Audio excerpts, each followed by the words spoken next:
Salut, tu es sur TPMH, touche pas mon histoire, touche pas mon humanité, pour une autre version de l'esclavage. Allez, c'est parti. Nous n'avons à nous occuper ici des esclaves que comme l'un des objets du commerce maritime entre les chrétiens et les arabes d'Afrique. Des esclaves musulmans provenant du Maghreb se vendaient quelquefois à Gênes, au XIVe siècle encore, soit aux alentours de 1300. Le tarif de la douane de Pise du XVe siècle constate que les esclaves de tout âge et de tout sexe payaient 4 livres à l'entrée et à la sortie de la ville. Au commencement du XVe siècle, on transportait des esclaves des deux sexes, noirs et blancs, de Barbarie en Espagne. On sait qu'à une époque bien antérieure, le Maghreb, comme l'Égypte, fournissait au service des hommes riches d'Orient des mulâtresses et de jeunes esclaves européens, c'est-à-dire chrétiens. Nous pensons que la vente réciproque d'esclaves entre musulmans et chrétiens, par les voies régulières, dut être extrêmement rare sur les côtes d'Afrique au Moyen Âge. Le grand marché où les sultans d'Égypte achetaient les jeunes esclaves européens qui leur servaient à entretenir la milice des Mamelouks était Constantinople et la mer Noire.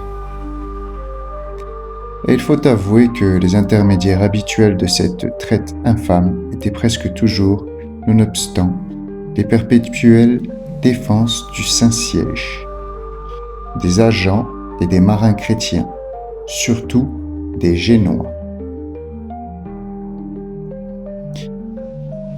En dehors des faits de guerre qui jetaient sur les marchés publics tant de malheureux prisonniers, la piraterie, largement pratiquée par les chrétiens et les musulmans dans toute la Méditerranée, était aussi une source d'approvisionnement toujours certaine pour les marchands d'esclaves, malgré 1000 entraves.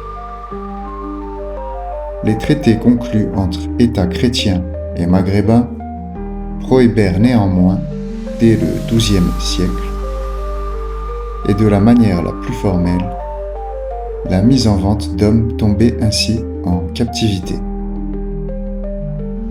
Du moment où leur nationalité était reconnue, et quelle que fût la cause qui les avait privés de la liberté, ils devaient être libérés ou rachetés par les souverains du pays.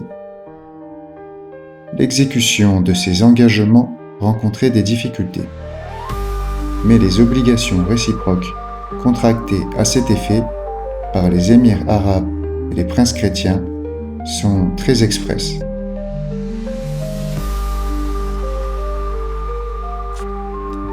Par ailleurs, en aucun point du continent chrétien, la haine de l'infidèle n'eût fait tolérer de semblables et publiques associations pour le brigandage maritime.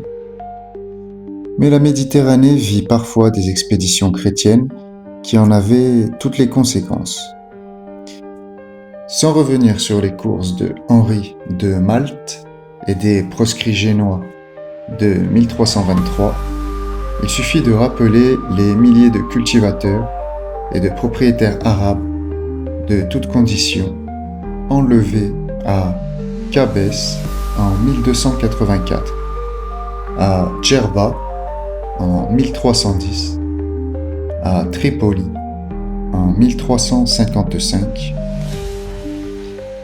par Muntaner, par Roger et Philippe Doria, et vendu ensuite en Europe comme un vil bétail. La barbarie des temps, l'impuissance des pouvoirs supérieurs perpétuaient un tel état dans tous les pays maritimes. Et cependant, au milieu des préventions et des antipathies entretenues ainsi de part et d'autre, le commerce se maintenait. Il prospérait même à peu près partout. Malgré les dangers de la mer que les navigations